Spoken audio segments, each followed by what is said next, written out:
Salam saudaraku sekalian, selamat pagi. Semoga dalam keadaan sehat dan penuh sukacita dalam Tuhan. Sebelum kita memulai aktivitas pagi ini, alangkah baiknya kita merenungkan firman Tuhan. Sebelumnya mari kita berdoa.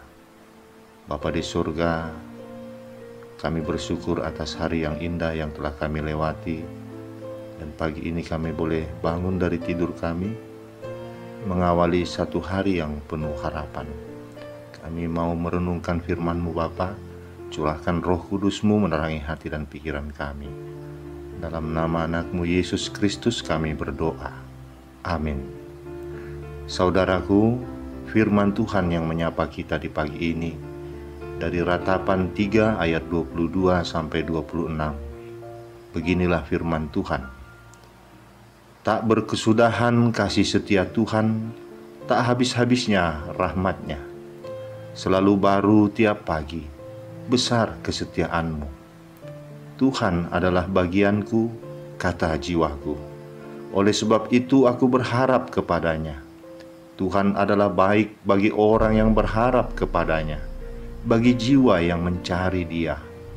Adalah baik menanti dengan diam pertolongan Tuhan. Demikian firman Tuhan. Saudaraku, banyak orang menjadi lemah saat menghadapi krisis, menganggap dirinya tidak lagi berdaya, usahanya sia-sia, takut, cemas, dan sebagainya.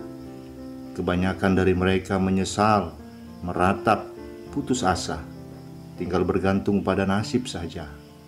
Memang krisis selalu membuat orang tidak lagi berpikir jernih.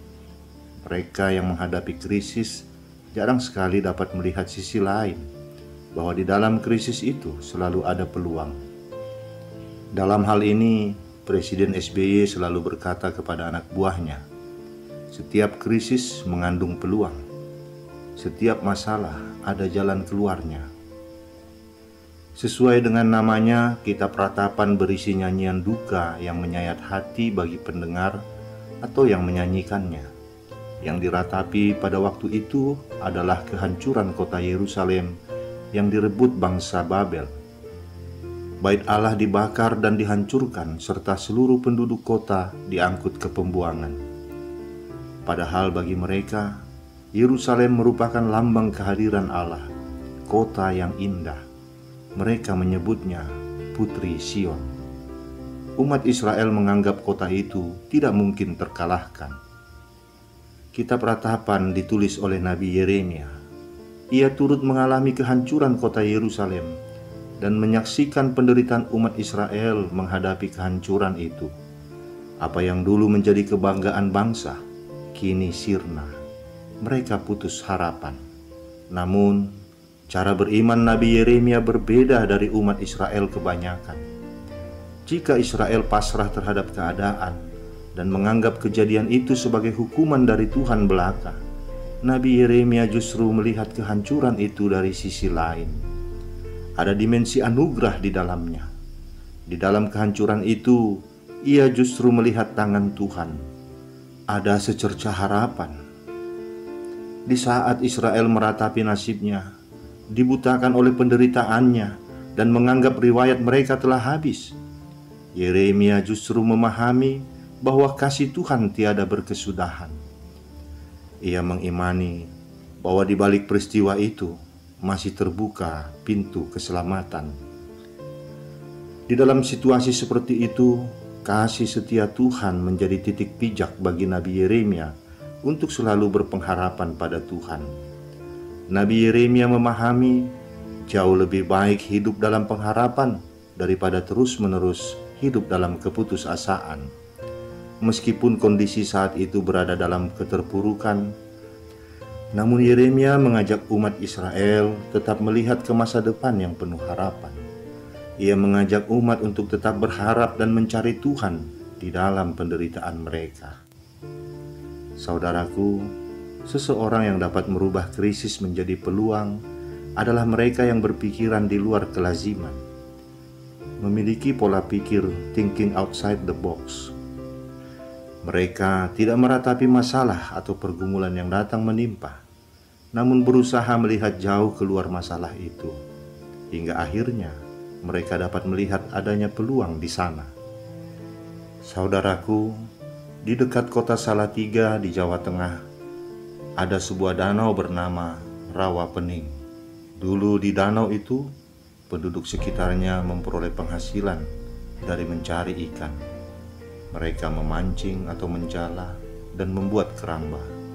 Tapi itu dulu. Sudah lama mereka enggan mencari dan memelihara ikan di sana, karena danau itu sudah dipenuhi oleh eceng gondok, tanaman yang cepat sekali pertumbuhannya, hingga menutupi hampir seluruh bagian atas danau.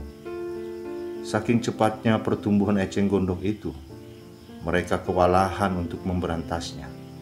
Terjadilah krisis keuangan. Mereka mengeluh dan beralih mencari mata pencaharian lain.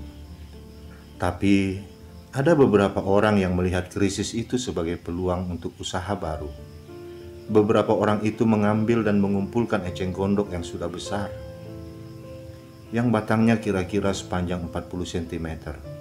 Lalu mereka mengeringkannya, lalu menganyamnya, membuat berbagai kerajinan tangan untuk berbagai keperluan. Ada keranjang, pot bunga, tas, hiasan, bahkan kursi dan meja.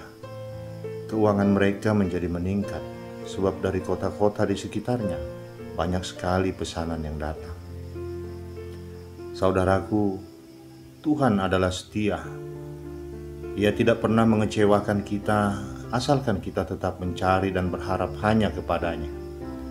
Jika saat ini saudara berada dalam situasi seperti yang dialami umat Israel zaman itu, tetaplah berpikir seperti Yeremia. Tetaplah berpengharapan. Saya akan menutup renungan ini dengan mengutip ucapan Diana Shore dan Winfried Newman. Tidak ada situasi yang tidak berpengharapan. Yang ada hanyalah orang-orang yang tidak berpengharapan. Amin. Kita berdoa. Bapa di surga, terima kasih atas renungan ini. Firman-Mu menyemangati kami, Tuhan, di dalam setiap cobaan, di dalam setiap kesusahan. Firman-Mu sungguh memberi semangat baru bagi kami ya Bapa, untuk menghadapi berbagai rintangan dalam kehidupan kami. Engkau mengingatkan kami, di dalam nama-Mu ada banyak pengharapan. Terima kasih Tuhan telah memberi pengharapan bagi kami. Biarlah kami hanya berharap di dalam nama-Mu saja. Dalam nama anak-Mu Tuhan Yesus Kristus kami berdoa. Amin.